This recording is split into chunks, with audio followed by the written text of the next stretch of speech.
Jim Candy Part 3, Chapter 3. Throughout the game, Carlson sat with one group of guys or another. He'd talk to them for a few minutes and then leave. At halftime, he came down and sat with us. I tensed up, and I could tell Deshaun and Drew did too. "Tell me your names again," he said, "and your positions." When I told him my name, his eyebrows went up. "You're the freshman who got stopped a yard short on the last play against Foothill. I was at that game. Very exciting." "A foot short," Drew said. "He was only a foot short." He smiled wryly at Drew. "Okay, a foot." Then he paused before saying, "Short." None of us spoke for a while. Carlson scratched the side of his face and then looked back to me. "So, who's going to win?" he said. It was a no-brainer. "Pasco," I answered. "You boys think so too?" Drew and Deshaun nodded in agreement. "You sure?" "Pretty sure," Deshaun said. "They're ahead by 6, and they could be ahead by 26. I think they'll blow Rogers out." Carlson nodded, then looked at Drew. "You're a quarterback, right?" "Yes, sir." "Okay, Mr. Quarterback, tell me this. It's 4th and 1. You've got the ball. Which defense scares you more, Pasco's or Rogers?" Drew laughed. 4th and 1? Those Rogers guys are tough, that's for sure. I guess I'd rather go against Pasco." Carlson stood. "Enjoy the second half, gentlemen." With that, he walked over to another group of guys. "He actually thinks Rogers is going to win," Deshaun said. Then he shook his head. "What's he been smoking?" I kept quiet. If I had to bet, I'd have picked Pasco, but something my dad said kept running through my mind. Let a team hang around, and they'll end up beating you. Pasco had definitely let Rogers hang around. The third quarter seemed no different than the first two. Pasco kept piling up the yardage, but would then self-destruct in the red zone. Rogers would squeeze out a first down or two, and out would come their incredible kicker. After the punt, Pasco would drive down the field again, but never push it all the way into the end zone. Near the end of the third quarter, Carlson came our way again. "Notice anything?" he said. We looked onto the field. None of us saw anything. "Check out the Pasco guys. They're all leaning forward. They've got their hands on their knees, sucking air. Those guys are gassed." He paused while we looked. "Now look at the Rogers players, standing tall, every last one of them." Halfway into the fourth quarter, with the score still 6-0, Pasco held the ball near the 50. One first down, the quarterback dropped back to pass. Rogers blitzed a safety. The Pasco fullback who was supposed to block him never saw him. The safety blindsided the quarterback just as he started to pass. The ball floated like a party balloon toward the middle of the field. Rogers' cornerback cut in front of the intended receiver, plucked the ball out of the air, and took off. 50, 40, 30, 20. Somebody dived at his feet but came up short. 15, 10, 5. Touchdown, Rogers. It was so unexpected that it took the Rogers fans a few seconds to start roaring. But once they started, you'd have sworn 50,000 people were screaming. The place kicker split the uprights with the extra point, putting Rogers ahead 7-6. With the lead, the Rogers guys were supercharged. They held Pasco on downs on the next possession, blowing through the line on each play. The Pasco punter got off a high spiraling punt that pinned Rogers back on their own 20-yard line. A couple of running plays got Rogers 9 yards, leaving them with a third down and 1 yard to go for a first down. In similar spots all game long, Rogers had run the fullback on a dive into the line. This time, the quarterback faked the handoff and dropped back to pass. From high above, we could see the tight end come wide open in the middle of the field. The pass was perfectly thrown. The tight end caught the ball in stride at the 45-yard line, and he was off to the races. No Pasco player came within 10 yards of him. Pasco had one final possession, but they had no life at all. On 4th and 10, their quarterback tossed the ball about 5 yards behind his intended receiver. Rogers took over and ran out the clock. When the final horn sounded, Deshaun stood up. "You know something? Our new coach knows football." Chapter 4. A bunch of things happened over the Christmas break. Most of them good, one of them strange, and the last one great. I turned 16 the day after school broke for the holidays. My mom took me to the Department of Licensing off Greenwood. During football season, I hadn't had much time to practice driving.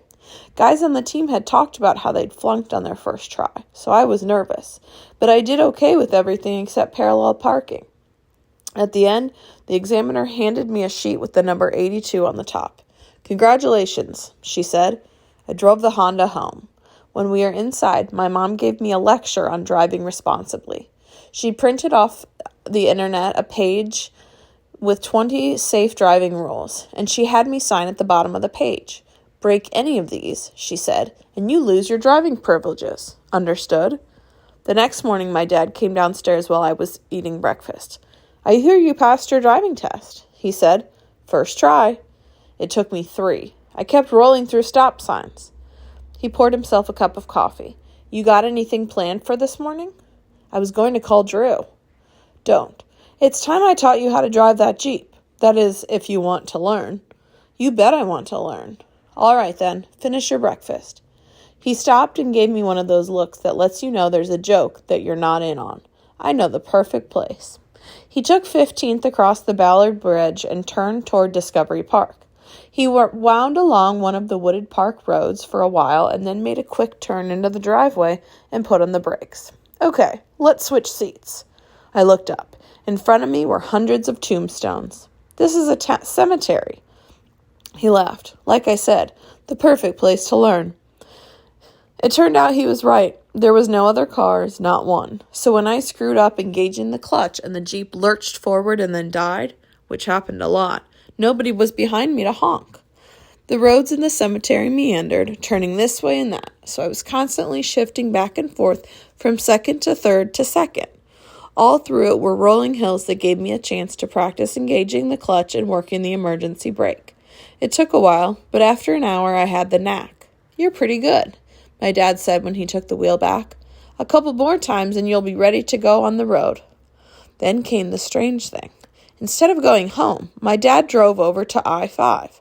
"Where are we going?" I said. "You'll see." We went north to Mount Lake Terrace, and he wound his way through a bunch of back roads. "There," he said, pointing to a billboard. "Gun range, first-timers free." The sign promised. He followed the gravel road about half a mile before pulling into the parking lot. "You're 16, he said. "Time you learned how to fire a gun." "A gun? What for?" "It's something every man should know how to do." We got out of the Jeep and walked across the parking lot. When my dad pushed open the door, the little bells rang. A leathery-faced guy behind the counter was watching an NBA game on the television. "What can I do for you?" he said. "Is the first time really free?" my dad asked. He laughed. "Not exactly. It'll end up costing you $10. What do you want to shoot?" "Not me, my son. I want him to learn how to shoot a gun." "What size?" "You got a little Colt he could use? A revolver?" "Sure. You want to show him, or do you want me to?" "I'd rather you did it," my dad said. "I'm no expert." "That'll cost a little more." "No problem." The leathery guy turned to me. "Okay, son, this way." We walked through a door to an indoor firing range. Before he did anything else, Bert Bronson, that was the name on the guy's shirt, gave me a rundown on gun safety. Then he nodded toward a target pinned up on the opposite wall and handed me a Colt revolver. "Let's see what kind of eye you got." The whole thing had seemed like a joke until Bert handed me the gun. When I felt the cold metal in my hand, everything changed. It was still small, not much bigger than my hand.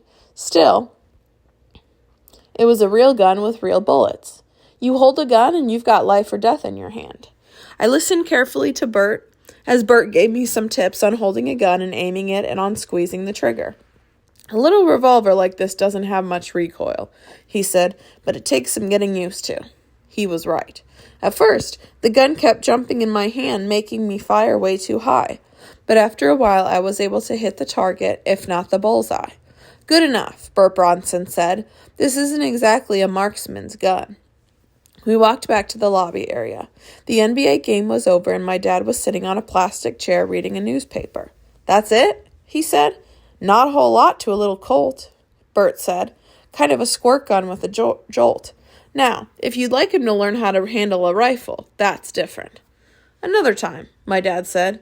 He went to the counter and paid. "I appreciate your help." "Don't mention the gun range to your mom," he said as he backed the Jeep up and returned to the road. "She wouldn't understand." Chapter 5. The great thing happened last. Just before Christmas, my Grandpa Leo and Grandma Harriet came as usual. When Grandpa Leo found out I had my driver's license, he shook his head back and forth. For the first time ever, they didn't insist on taking me to McDonald's, and I sure didn't mention miniature golf. Mainly, they stayed in the living room talking with my mother. Christmas Day, all 5 of us went to church. My mom went to the services every Sunday, but my dad only went on Christmas and Easter, and that's when I went. When we came back, I opened my presents. I got clothes, some books, a few gift cards from my mom, and $200 from Grandma and Grandpa. But I didn't get anything from my dad. He raised his index finger and mouthed the word later. The day after Christmas, Mom took my grandparents to the airport. "That wasn't so bad," she said when she returned. "Leo is looking old," my father said. My mom nodded. "I know. Mom says he's starting to forget things." They fell silent for a moment. Then my dad turned to me. "Do you like the Jeep, Mick?" "Yeah, sure," I said. "It's great." He took the Wrangler keys out of his pocket and laid them on the table. "Good, because it's yours. Merry Christmas." "Are you serious?" "Completely." He paused. "You'll have to work for me to pay for insurance and gas. I figure 4 hours a week ought to cover it." I guess my mouth was hanging open in disbelief. My mom explained. "Mick, Drew's dad has been driving you everywhere. We know he has. All right. There was nothing to be done. Your dad was working and I was working. But we are not going to take advantage of him for 3 more years. You've got your license, so it just makes sense with practices and games for you to have your own car." My dad nodded towards the keys lying on the table. "Go ahead, take them. I suspect you'll want to go for a ride." I went to pick them up, but my mother put her hand over mine and held it there. "The contract you signed. Everything in it still stands. You break any of those rules and the Jeep comes back." I nodded. "I know," I said. "And I want to know where you're going, who you're going with, and when you'll be back every time you leave this house. And that cell phone stays on. Understood?" "Yes," I said. She let go. I picked up the keys from the table and headed for the door. So excited I was shaking. When I reached the door, I turned back to my dad. "What are you going to drive?" "I'm buying a Dodge pickup from a guy at work. Very cool-looking, deep purple, oversized tires, lots of bells and whistles. He's bringing it by tonight. It'll help when we broadcast from inside the studio." My mom held up one finger. 1 hour, Mick. I want you home in 1 hour. I picked up Drew and then went to Deshawn's place and got him. They thought I was incredibly lucky to have my driver's license. I had to tell them the Jeep was mine over and over before they finally believed me. We drove around for a while and ended up at Carkeek Park. "Does this have 4-wheel drive?" Deshawn asked. "I think so," I said. He pointed to Piper's Creek, the banks of which were visible from the parking lot. "If it's got 4-wheel drive, you could drive right smack into that creek and come up on the other side." We all stared at the creek for a bit. "Try it, Mick," Drew said. "I'm not driving into any creek." "Come on." "It's not happening." I looked at my watch. "I told my mom I'd be back in an hour," I said. "She's pretty nervous about all of this." Chapter 6. The first day back in January, weight training began. Thinking about working hard in the weight room, that's easy. Actually doing it, that's a whole different thing. I'd always figured weights were really important for linemen and linebackers, but not so much for running backs. It was a mindset I had to get out of, not just for one day, but for every day. I stood outside the weight room with Drew and Deshawn. They were both talking about how much they hated lifting. Normally I would have joined right in with their whining, but now I couldn't let their attitudes seep into me. Guys filtered down in small groups. Some of them were eager. Middleton always loved lifting, but most of them had that dentist's office look on their faces. I kept waiting for Drager and Clark to show. When Carlson arrived, he opened the door to the weight room and we trailed in behind him. Right away I could see changes he'd made. Banners with the words "bigger, faster, stronger" were plastered over all the walls. So were posters from the Super Bowl and the Rose Bowl and the Orange Bowl. That wasn't the only change. As Carlson walked us through the room, you could tell how much thought he'd given to everything. The equipment was the same, an aging Smith machine and lots of free weights, but now was arranged into stations all around the room. On the wall behind each station, Carlson had mounted photos showing what lift we were to do and how we were to do it. Below the photos was a clipboard where we were to write down the weight we'd lifted and the repetitions we'd done. After he'd explained all the stations, Carlson faced us. I heard Coach Downs in here every day barking at you guys, but I'm not checking on anybody. I've got my job to do there in the school. You've got your job to do in here. I'll just say this. You saw Rogers. You saw Pasco.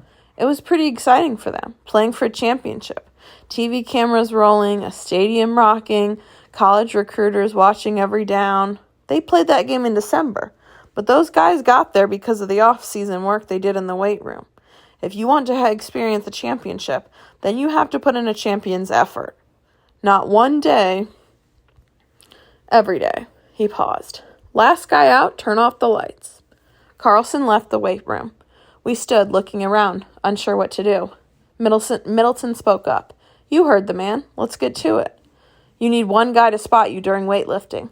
I let Drew and Deshaun work together and partnered up with Middleton. He was stronger than I was by a long shot, but with his easy smile and his easy ways, he didn't make any fuss about having to take weights off and put them back on. And seeing how much he lifted gave me still one more push. I worked harder in the weight room than I ever had before. I was so focused on my workout that it wasn't until it was over that I realized Drager and Clark had never showed up. They quit the team, Deshaun said as we left. What? I said. Laura Shelley told me this morning. Her older sister Kim is Clark's girlfriend. They're transferring to West Seattle. That's a AAA school. We won't even play against them next year.